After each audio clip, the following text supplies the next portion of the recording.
आवश्यकता से अधिक संग्रहण नहीं करेगा? बताओ। इसमें ये बोला है कि आपको जितनी आवश्यकता है उतना ही पास रखें, बाकी छोड़ दें। क्या कोई करता है? नहीं करता है ना। ये तो कुछ भी पैसा, धन, दौलत और राशन है, और जो पार्टी में जाते हो आप लोग एक प्लेट भर देते हो, सब एक ही साथ रख के, जब नहीं खा जाया जाता है तो ले जाके डाल देते हो। हाँ, यही करना चाहिए। हाँ, लोग करते हैं, सही बात है। तो वही कहा है कि आवश्यकता से अधिक संग्रहण नहीं करना चाहिए। ये कौन बोला है? महर्षि पतंजलि ने। ठीक, कौन बोला है? क्यों बोले? वो तो साधु थे ना, ऋषि थे, तो उनको क्या थी? घर बनवाने की जरूरत नहीं थी, बच्चों को पढ़ाने की जरूरत नहीं थी, गाड़ी खरीदने की जरूरत नहीं थी, तो आवश्यकता से अधिक कहाँ संग्रहण करेंगे? हाँ, शादी करने की जरूरतें नहीं थी। तो जिसको जरूरत होती है तो वो तो रखेगा ही। तो वो तो लिख के चले गए। क्या हम लोग अपने जीवन में अप्लाई कर सकते हैं? नहीं कर सकते हैं, लेकिन कुछ जगह कर सकते हैं। कुछ जगह कर सकते हैं। कुछ जगह कैसे? जैसे पार्टी में चले गए, उतना ही खाएं, उतना ही लें जितना हम खा सकें, उसको वेस्ट नहीं करें। ठीक ना? तो ये कहा है कि आवश्यकता से अधिक संग्रहण नहीं करना चाहिए। प्रत्याहार का मतलब होता है। अब नेक्स्ट है प्राणायाम प्रत्याहार धारणा। धारणा, ठीक ना? फिर उसके बाद ध्यान और समाधि। समाधि, धारणा, ध्यान, समाधि। जो धारणा, ध्यान, समाधि है, इसको अंतरंग भी बोलते हैं। क्या बोलते हैं? अंतरंग। हाँ, क्वेश्चन आ जाएगा कि इनमें से कौन अंतरंग है? 4 ऊपर का, 3 ऊपर का दे देगा, आसन, यम, नियम, और एक दे देगा धारणा। कौन मारोगे? हाँ, अब ये तीनों दे देगा, ये तीनों दे देगा।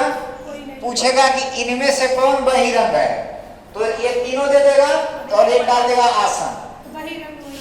तो आसन क्या हो जाएगा? बहिरंग। यानी कि शुरू के 5 स्टेप जो होते हैं वो बहिरंग होते हैं, और लास्ट 3 स्टेप जो होते हैं वो अंतरंग। जो पहले का आया होगा उसी को समझ में आएगा, जो नहीं आया होगा उसको नहीं समझ में आएगा, क्योंकि बार बार पीछे जाने की हमें जरूरत नहीं है। ठीक, अब धारणा अच्छे से समझना है ना। धारणा का मतलब क्या होता है? हाँ, धारणा का मतलब बहाना नहीं होता है। धारणा का मतलब किसी चीज को एक तरह से संग्रहित कर लेना, धारण कर लेना। ठीक ना? धारण का मतलब होता है, धारणा का मतलब कि उसमें डूब जाना, उसमें लीन हो जाना। हम कहे वस्त्र धारण कर लो, यानी कि वस्त्र का धारण का मतलब समझ लीजिए, यानी कि हम अपने आप को वस्त्रों से ढक लिए। ठीक, तो धारणा का मतलब होता है कि धारण करना, धारण करना। अब देखो, बहुत अच्छे से समझना। ये बॉटल है ना, पानी का बॉटल, ठीक ना? किसी के पास है ऐसा बॉटल? हाँ हाँ, ये तुम्हारा चौड़ा ढक्कन वाला है। हाँ, ये वाला। ठीक, कोई भी बॉटल ले लो, कोई भी बॉटल। जब हम जग से पानी गिराते हैं, मान लो ये जग हो गया, ठीक ना? जग से जब पानी गिराते हैं तो फर्स्ट टाइम गिरता है कि नहीं, ये बताओ। बाहर गिरता है कि अंदर तुरंत चला जाता है? या डायरेक्ट भी जब गिरता है तो हमें क्या करना पड़ता है? पहले जैसे एक बॉटल है, उसमें पानी गिरा रहे हैं, तो पहले क्या करते हैं कि न गिरे, उल्टा करना पड़ता है। हमको अपना माइंड सेट करना पड़ता है, समझे? क्या करना पड़ता है? Mind set. अब तुरंत गिराएंगे तो गिर नहीं जाएगा बाहर। हमको बीच में गिराने के लिए बॉटल के अंदर उस पानी को इतना माइंड सेट करना पड़ता है और ला के वहीं पे गिराना पड़ता है कि सीधे जाए उसमें। तो यानी कि जो ये माइंड सेट कर रहे हैं ना, उसी को बोलते हैं धारणा। अब एक तरह से और समझो, किताब उठाते हो पढ़ने के लिए तो तुरंत कंसंट्रेशन बनता है? नहीं बनता है। बैठोगे तब तक 10 काम याद आ जाएंगे करने, ठीक? हाँ, काम भी याद आते हैं, बातें भी याद आती हैं। तो उसको क्या करते हैं? दूर करते हैं। इधर करेंगे, उधर करेंगे, साइड करेंगे, हटाएंगे। जब ये सब हटा देते हैं तब जाके हमारा माइंड एक जगह एकाग्र होता है।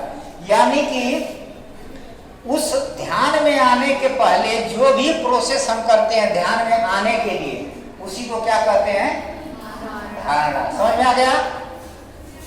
समझ में आया कि नहीं? अभी नहीं आया? आ गया। यानी कि पानी जब गिर रहा है ना डायरेक्ट, तो वो ध्यान हो गया। और गिराने से पहले जो हम माइंड सेट कर रहे थे कि इस एंगल पे गिराएंगे, इतना गिराएंगे तो सही गिरेगा, वही हो गई धारणा। ठीक, धारणा हो गई। यानी कि उस पे माइंड को एकाग्र करने की कोशिश करना। यानी कोई चीज करने के पहले जब हम माइंड को अपने एकाग्र करने की कोशिश करते हैं, उसी को बोलते हैं धारणा। और जब उस पे मन लग जाता है, यानी कंसंट्रेशन बैठ जाता है, तो उसको क्या बोलते हैं? ध्यान। अब पानी गिराए, 2-4 बूंद इधर उधर टपका, इधर ध्यान दो, 2-4 बूंद इधर उधर टपका, उसके बाद डायरेक्ट गिरने लगा। और जब डायरेक्ट गिरने लगता है तो गिरते गिरते कई लीटर भी पानी गिरा सकते हैं, वो गिरता नहीं है इधर उधर, तो उसको बोलते हैं ध्यान। आ गया समझ में दोनों? अपने प्रैक्टिकली देखो कि जैसे पढ़ने बैठते हैं किताब लेके, तो मन भटकता है, मन को एकाग्र करने की कोशिश करते हैं, और जो कोशिश करते हैं वो हो गया धारणा। और जहां माइंड लग जाता है उसको बोलते हैं ध्यान। अब इसका लास्ट स्टेप जो है समाधि है, ध्यान की पराकाष्ठा, climax of attention. Climax of attention, ध्यान की पराकाष्ठा को ही समाधि बोलते हैं। समाधि का मतलब, पराकाष्ठा मतलब चरम सीमा। ये अच्छा, कितने बज गए?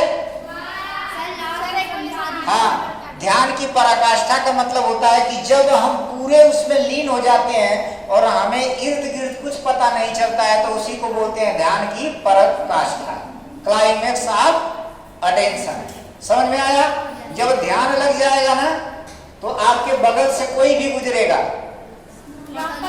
कुछ पता नहीं चलता है। आप कभी प्रैक्टिकल किए हो कि जिस काम में डूब जाते हो दूसरा कुछ पता ही नहीं चलता है, तो उसी को बोलते हैं क्लाइमेक्स ऑफ अटेंशन। समझ में आ गया सभी को?